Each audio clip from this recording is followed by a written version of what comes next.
Olha só quem voltou! Quem voltou, gente? Quem voltou? Quem que foi? Quem que tá de volta? Como assim, mano?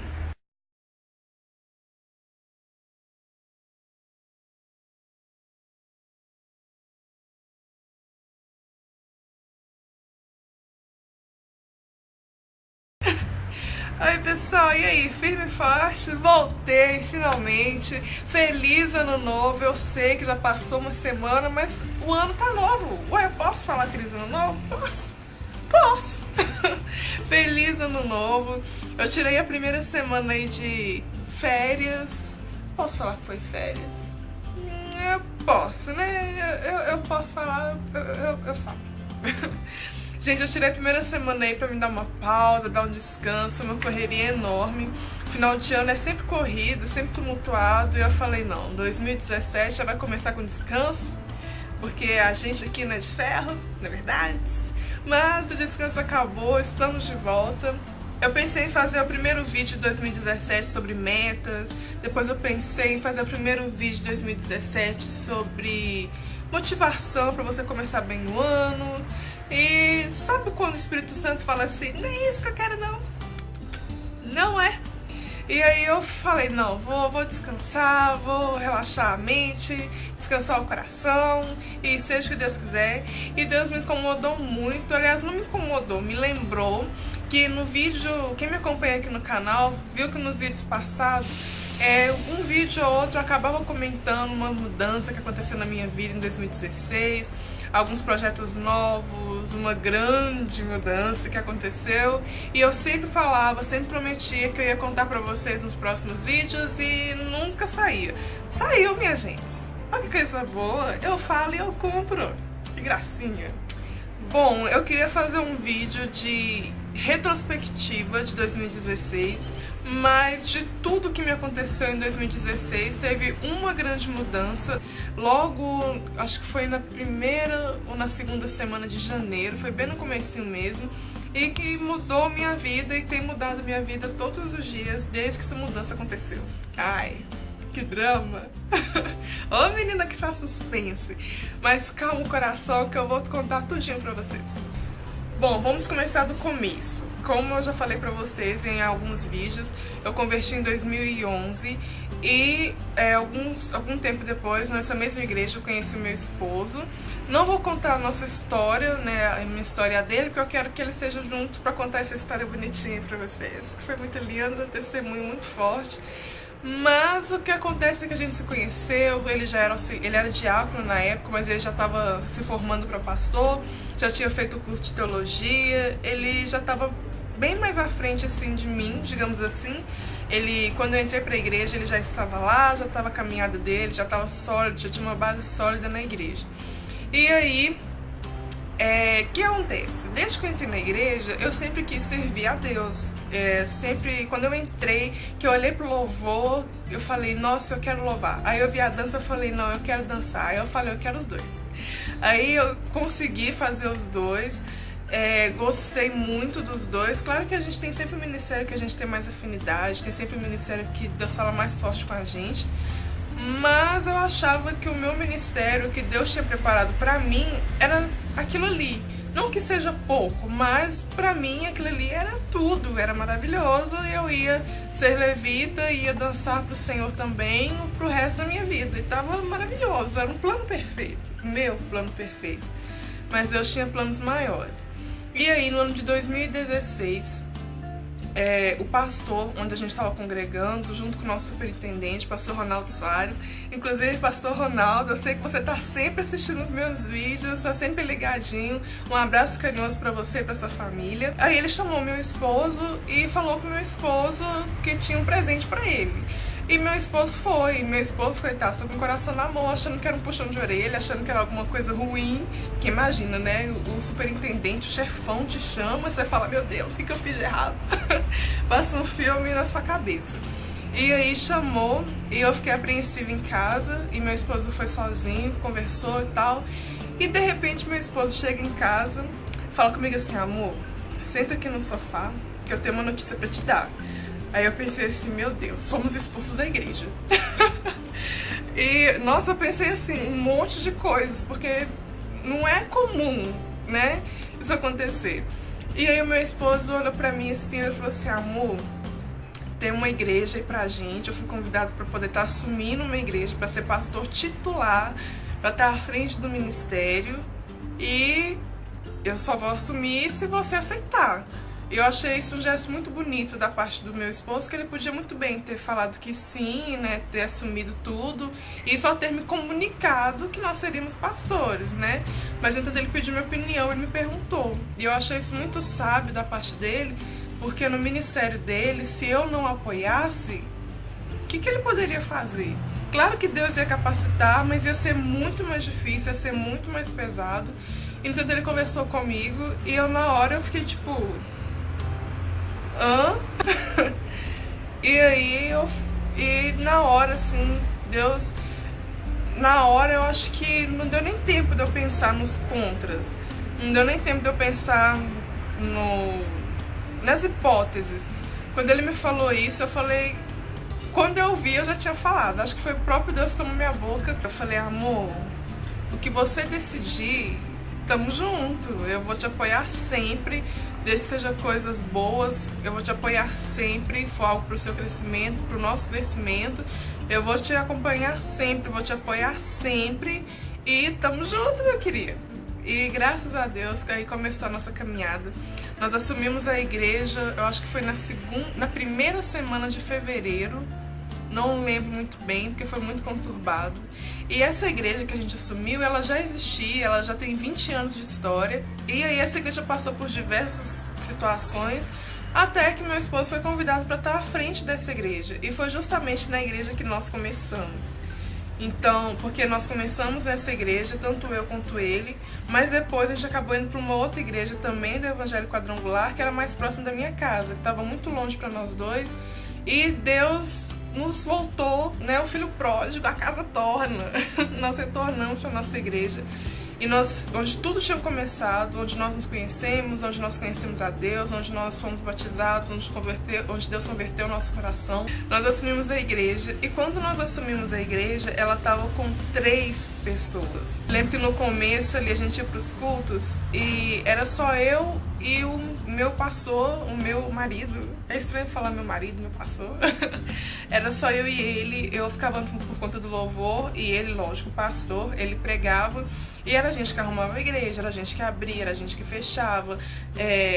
A administração da igreja era nossa. Claro que nós temos uma pessoa que está acima de nós e coordena as igrejas quadrangulares, mas aquela igreja local a gente que tinha que coordenar. Não tinha alguém que vinha de fora para poder administrar a igreja. A igreja estava nas nossas mãos e nas mãos de Deus, lógico. E a gente, cada vez que a gente ia no culto, a gente orava o Senhor pedindo a Deus almas, almas e almas. E eu lembro que tinha cultos que eu chegava lá, começava o louvor, não tinha ninguém. Eu louvava para Deus e para o meu esposo, não tinha mais ninguém na igreja. Tinha dia que o pessoal não ia, essas 3 pessoas, tinha dia que elas não iam, estavam muito desanimadas, muito feridas, muito machucadas. E eu e meu esposo começamos a orar. Meu esposo principalmente, né, que a responsabilidade era muito mais dele, ele que era o pastor, do que minha, que sou a esposa, que sou a ajudadora. E nós começamos a orar. E a gente foi atrás de almas de pessoas que eram daquela igreja que tinham saído. A gente começou a fazer visitas, a gente corria atrás, a gente buscava, a gente preocupava. Pessoas que a gente sabia que não estavam congregando em igreja nenhuma, a gente corria atrás, a gente convidava amigos, parentes, vizinhos, cachorro, papagaio, periquito. A gente ia atrás de todo mundo. E a gente sempre falava com o Senhor: Senhor, dai-me almas, as portas da igreja estão abertas para receber. Manda as tuas ovelhas, manda o teu povo.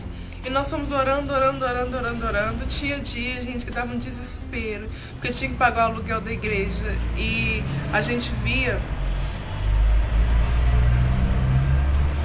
que estava chegando o dia de pagar o aluguel e não tinha quem dizimasse, não tinha quem ofertasse, era só eu e meu esposo e o nosso dízimo, a nossa oferta. Mas os nossos dízimos e as nossas ofertas não pagavam o aluguel da igreja. E nisso meu esposo, nós temos a nossa casa para cuidar, a gente tem que comer, a gente tem que beber, a gente tem que vestir, a gente tem que se divertir, porque nós não somos de ferro. nós temos contas altas para poder pagar, não dava pra gente sustentar a casa e sustentar a igreja.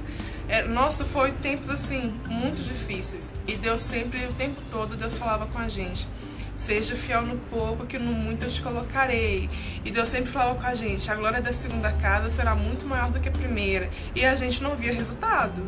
Deus sempre falava com a gente: pede almas que eu te darei, pede almas que eu te darei, pede almas que eu vou enviar. Abra as portas da minha casa, que eu vou enviar pessoas feridas, pessoas machucadas. A gente abria as portas da igreja, ficava só aquele cri, cri, cri. E a gente confiava desconfiando, Deus sabe. Porque a gente queria ver e tinha dia que não ia ninguém no culto. A gente ia lá só pra poder abrir e fechar a porta. Não ia ninguém. Meu esposo pregava pra mim, quando eu fazia o louvor pra ele, pra Deus. Não tinha almas. Foi tão de Deus essa porta que Deus abriu pra gente, porque nem eu, nem meu esposo, a gente nunca imaginou estar à frente de ministério. A gente sempre teve muito medo, sempre teve muito receio, porque a gente não, né? Todos nós. A gente vê muitos pastores corruptos, pastores ladrão, pastores que pregam muita prosperidade e é muito, sabe, aquela coisa imunda. E a gente sempre pediu ao Senhor: Pai, que a gente nunca se corrompa, que a gente nunca troque o seu reino por dinheiro. A gente sempre pediu ao Senhor e a gente lá vendo as contas lá. O diabo, gente, ele oferece pra gente, ele sabe o que vai te atingir. Ele nunca vai te dar uma coisa, nunca vai te oferecer algo que ele sabe que você não vai aceitar. E aí a gente via as dificuldades, a gente via, e o diabo jogava na nossa cabeça: faz campanha, lança voto pra você arrecadar dinheiro. E Deus sempre falava com a gente: seja fiel, que eu vou mandar almas. A casa é minha, a igreja é minha, eu sustentarei. Abra as portas da igreja, pregue como se tivesse 1000, pregue como se tivesse 2, pregue como se tivesse 1 milhão, mas faça pra mim. Eu sou o Senhor. E Deus fala isso com a gente constantemente. E nós confiamos no Senhor. Até hoje, nós não nos vendemos. A gente sempre pede, sim, que as pessoas ofertem, mas ofertem por amor. Ofertem aquilo que elas podem ofertar. A gente nunca põe preço, tipo um voto de R$1000, como a gente vê na televisão. A gente sempre pede para as pessoas: ofertem com alegria para manter a casa do Senhor. Dizimem, dê o dízimo, as ofertas, mas deem com amor, que vocês possam ver, que vocês não estão dando pro pastor ou para mim.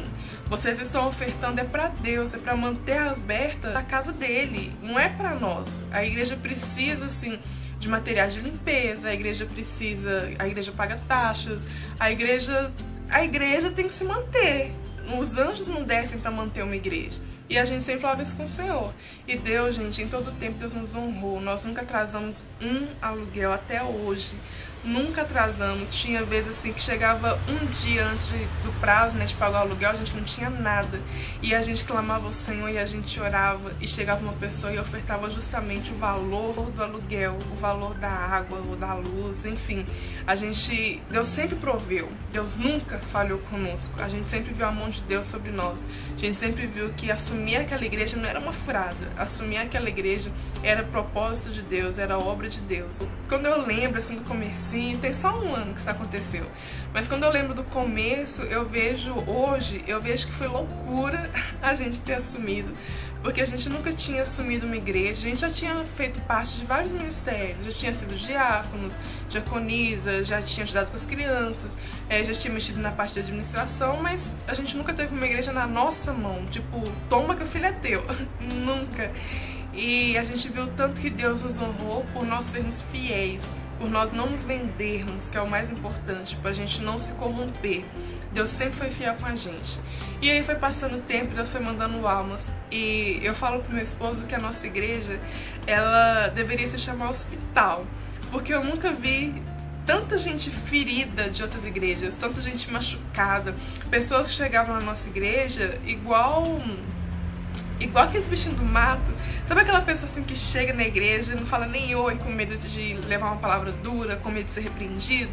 Na nossa igreja vinha muita gente machucada, muita gente que um dia já serviu ao Senhor, não estava servindo mais, muita gente que ia em outras igrejas e as pessoas ficavam reparando as roupas deles. E todas as pessoas até hoje, para a glória do Senhor, não para nós, mas todas as pessoas que foram na nossa igreja até hoje, elas sempre falam com a gente: pastor, eu fiquei porque eu me senti acolhido, eu fiquei porque ninguém ficou reparando nas minhas roupas e todo mundo me cumprimentou, todo mundo me acolheu, todo mundo me abraçou, eu me senti em casa, eu senti que eu estava no lugar certo. E tem sido assim com várias pessoas. Sabe aquelas pessoas problemáticas que nenhum pastor quer cuidar? Aquela pessoa cabeça dura, nervosa, aquela pessoa turrona, aquela pessoa ignorante, aquelas pessoas muito machucadas, doídas, que pastor nenhum quer cuidar? Deus mandou todas essas pessoas pra gente. Então a gente cuidou, meu esposo principalmente, meu esposo é muito amoroso, meu esposo cuidou, deu atenção, ensinou, discipulou, e hoje nós temos uma equipe muito forte, nós temos uma equipe, graças a Deus, na nossa igreja. No começo era só eu para poder louvar, eu louvava sozinha, às vezes não tinha nem o playback direito, não tinha as coisas, não tinha um instrumento, e eu clamando ao Senhor, porque a gente também fica cansada, era quarta, sexta, domingo, direto, então assim, eu ficava cansada, a gente é ser humano, a gente cansa, e eu clamava ao Senhor: Pai, manda alguém para tocar violão, manda mais alguém para poder louvar aqui junto comigo, para não poder revezar, que eu tô ficando cansada, eu não tô te louvando com todo o amor que eu poderia, eu tô te louvando quase que por obrigação.